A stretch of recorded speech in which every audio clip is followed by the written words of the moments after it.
This post-takeover NXT was brought to you by Teddy Long, because guess what? We got tag team matches. Let's talk about it.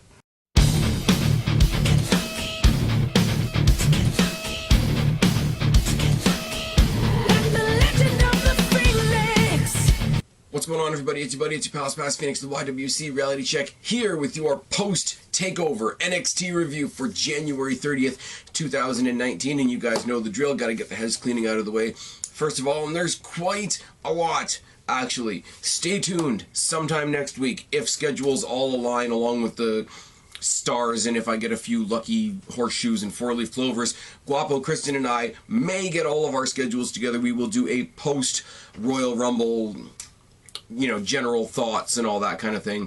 You guys know I don't talk about Raw and SmackDown a whole bunch on this channel, but there is a lot to unpack, as much as I hate that expression, from Royal Rumble weekend. So hopefully we will be able to do that for you guys the tail end of next week. Hoping to do it this week.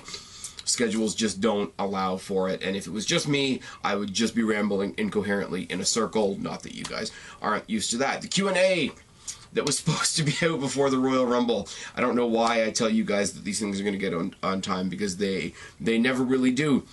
Hopefully, in the next couple of days, Q&A will be out. It is coming. One way or another, it is coming. Basically, you know, another case of life gets in the way, so my apologies to you guys. Speaking of Royal Rumble weekend, we had two pay-per-view pick-ems, one for TakeOver Spaz Phoenix, and one for the Royal Rumble. Just had to stick that in there one time. Not only did we win for TakeOver Phoenix, but he won with a perfect score.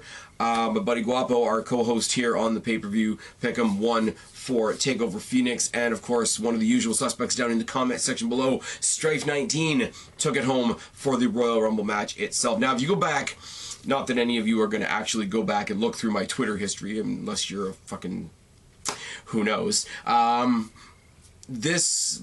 pay-per-view pick'em for the Royal Rumble was a lot of fun, because everybody was on everybody else's tail. It was one of the most evenly, I don't want to say this because it wasn't a fight, but it was one of the most evenly fought pay-per-view pick'ems since I started doing that on this channel. Also, go back a couple of videos. There are several videos out now just dropping various bits of information for an iPay-per-view on Fight TV that's taking place February 23rd. It is Destiny Wrestling, which you guys know that I've been going to quite a bit, taking on Ohio's own Blackcraft Wrestling. There's a lot of fun, exciting matches, including one with Paige's mom, so go back and check out some of those videos as well.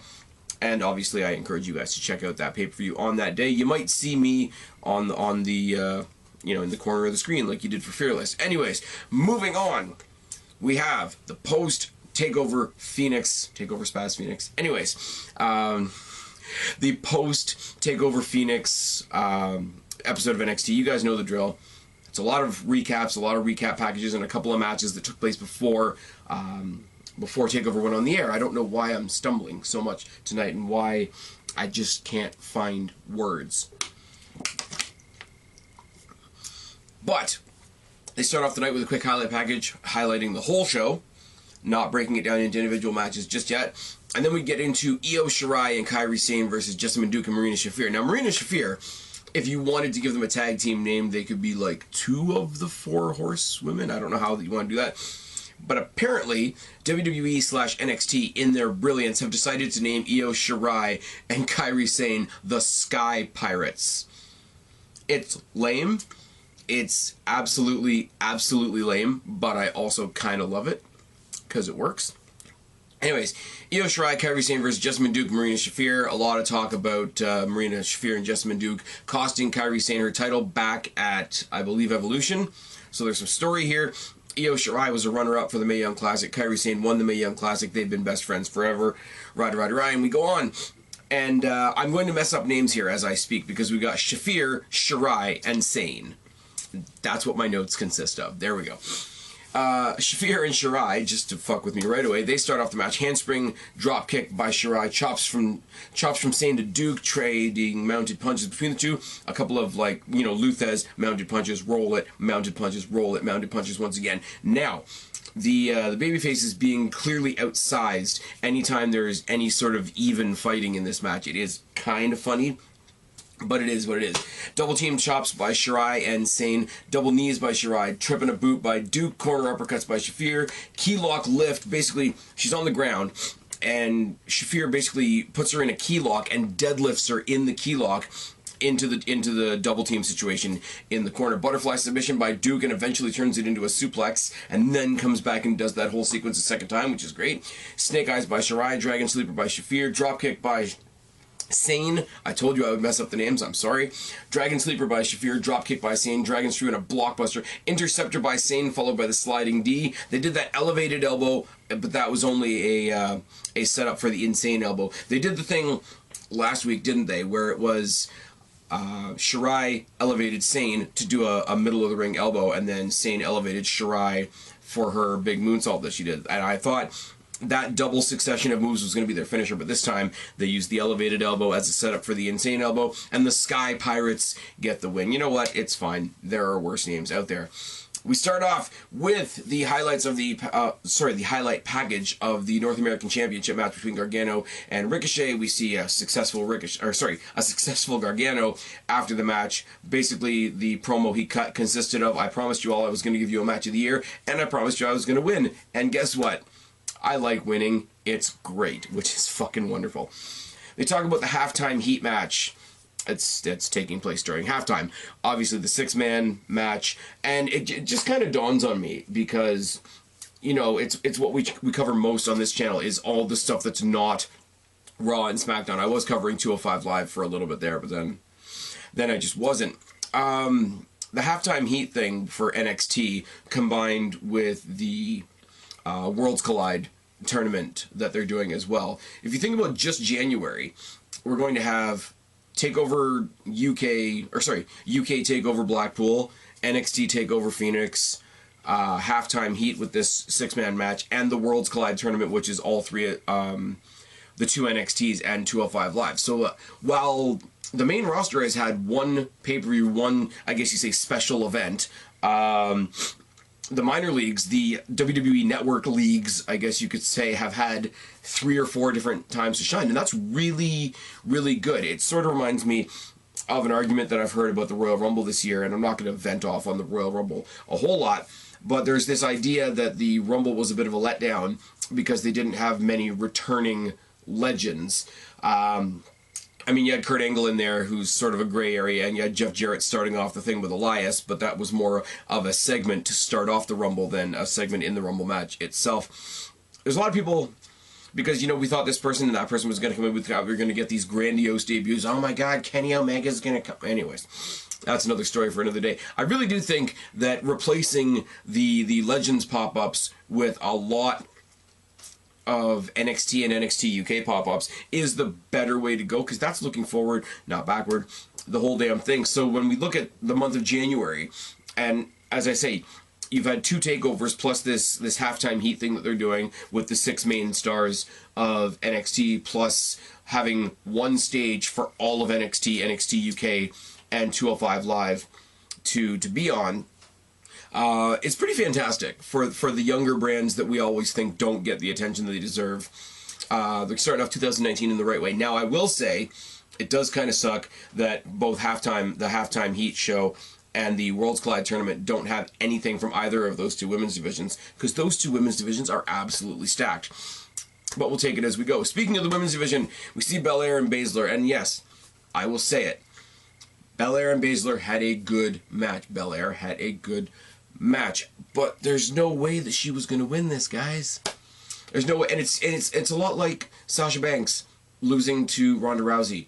There is nobody on that roster that you can be mad at being beaten by people that we know are legitimate fighters.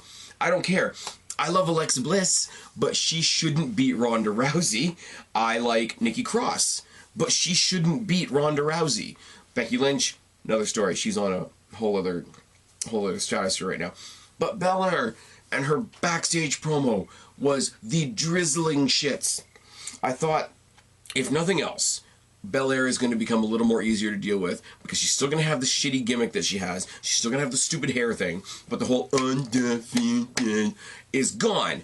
Right, wrong. No, she comes and she tries to do this backstage segment where they retcon the meaning of undefeated to basically mean if you've got a good attitude, you can call yourself undefeated even if you're not. And then she stirred up some random drama with Sam Roberts from the pre-show because he pointed out that she was a waste of a match on this show, which I thought was hilarious. And didn't that set Twitter on fire? Made me smile a whole bunch. Sam Roberts, I got you, buddy. It's all good. We see a replay of the War Raiders becoming... I'm not going to talk about that anymore because it's shit. Great wrestler. Just get in there and wrestle and shut the fuck up. War Raiders becoming the tag champs, which was also a lot of fun. These guys are fun to watch. They are sort of the destruction incarnate tag team. And, you know, Raymond Rowe just married Sara Logan, so good for him. They did the whole Viking wedding thing that everybody and their mother has seen pictures of by now. They cut a really short, sweet, and to the point promo that kind of made me think of the Road Warriors a little bit. And, you know, when Animal would say a whole bunch of stuff and Hawk would just come in there and quickly say, what a rush. I'm not going to try and do an impression because that'll be terrible. But basically, their promo was, that era is over, the war is here, and the raid has begun. Short, sweet, to the point. If they want to do some more of that that ritual, like, off-site stuff with the campfire and whatever like they did leading into this, no problem at all. But I don't want to see them having meandering promos in the back like regular people because they're supposed to be this big, gigantic, destructive force. Short, sweet, to the point.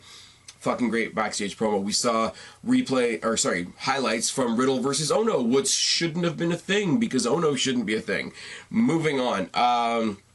Matt Riddle in the back claiming that, you know, I've beaten Ono, I've made him tap out. This time I didn't make him tap out, I just broke him. I beat him until he gave up. Which is great. Give Riddle something else to do. Jesus fucking Christ. Love to see Riddle versus Aleister Black. Actually, because we know Aleister Black's not in the title picture anymore. But, who's the babyface, who's the heel in that situation? You tell me. Speaking of Aleister Black, we see highlights from Ciampa versus Black, which was a fucking fantastic match. I went into TakeOver, for those of you who listened to the pay-per-view Pick 'em video that I did with Kristen and Guapo, we said about this match, it's going to be great, but, you know, the story's been dragged out a whole bunch. You know, it's sort of starting to lose steam. It's going to be overshone on this show by Gargano versus Ricochet, which it was. Gargano versus Ricochet was the much better match, and it ended with a title change. So it had everything going for it, but not to take anything away from this match, and the fact that potentially you could say that, you know, Aleister Black didn't slip on a banana peel, but he did slip on somebody else's water and eat the, I love that they call Ciampa's finishing move the fairy tale ending, and that it's basically an elevated pedigree, because that's a good thing. We show everything from there to when the cameras went off to, for anybody that's been living under a rock and hasn't seen it, basically after TakeOver went off the air, you had Gargano and Ciampa both holding their respective belts up in the air. And then Velveteen Dream, who was sitting in the front row for reasons, stepped up to them. Adam Cole stepped up to them. Ricochet stepped up to them. And Aleister Black made his way up from the ring where he had just lost, and they brawled and whatever, and Big Papa H came in there and said, you guys all need to settle down. And then Shawn Michaels announced on the Royal Rumble pre-show the whole halftime heat thing, 3-on-3, it's going to be good. I think of halftime heat, and I think of the empty arena match between The Rock and Mankind, but that's just me. That's going to be cool, and as I said, it contributes to that whole NXT's getting to flex in a lot more areas than it used to. It's going to be good. It's one match. We're going to be like, for those of you that do watch the Super Bowl, please tell me how this is going to be for you. But you're going to be watching the Super Bowl, watching the Super Bowl, watching the Super Bowl, flip over for one 6-man match, and then go back to the Super Bowl. Apparently guest commentary is going to be Shawn Michaels. So I'm really terrified, plus kind of excited, that the commentary team is going to be Shawn Michaels and Mauro Ranallo, which has all the potential in the world, but also could be really, really good.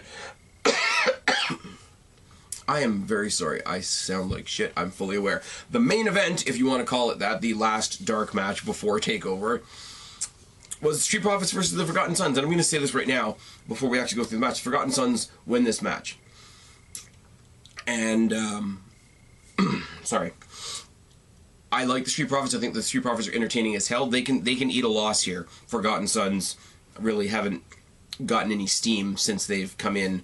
I'm still hearing stuff about house shows where part of, like, Lacey Evans was part of the Forgotten Sons. And if any of you were at a house show where that was a thing, please let me know what that was like, because I just can't picture it, and I don't have any time for Lacey Evans whatsoever. Where was I? Can't read my own damn writing. That's a thing, you guys know. Dawkins and Cutler start the match, double teamed by the Forgotten Sons, and all four men get in there pretty damn quickly. The Forgottens take both of the Sons out, and the double shoulder block by both of the Prophets, flapjack by both of the Prophets, and body shots by Cutler, snap bear by Cutler, and a backbreaker by Blake, knee drop by Blake, and a crossface takedown with a post in the back, which is nice. They hit this move where Blake basically picks up one of them. I think it was Ford, because he's the smaller guy.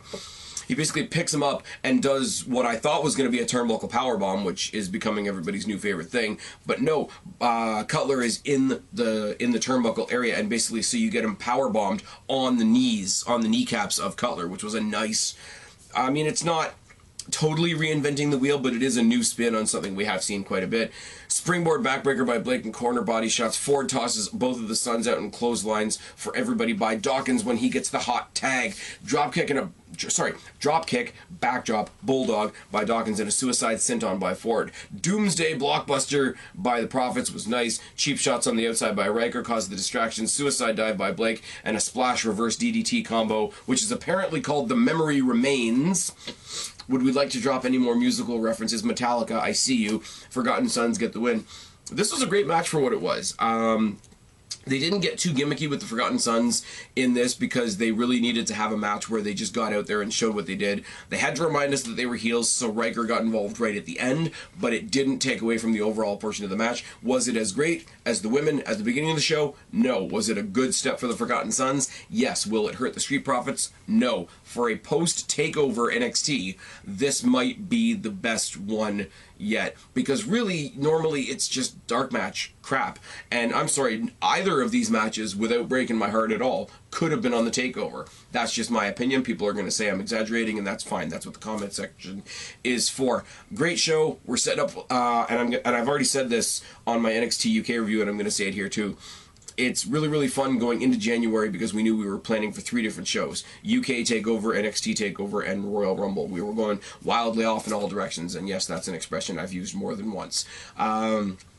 With the NXT and the lower brand specifically, it still feels like we're going wildly off in all directions, and that's not any kind of bad thing. It means everybody's got more opportunities to drop onto something.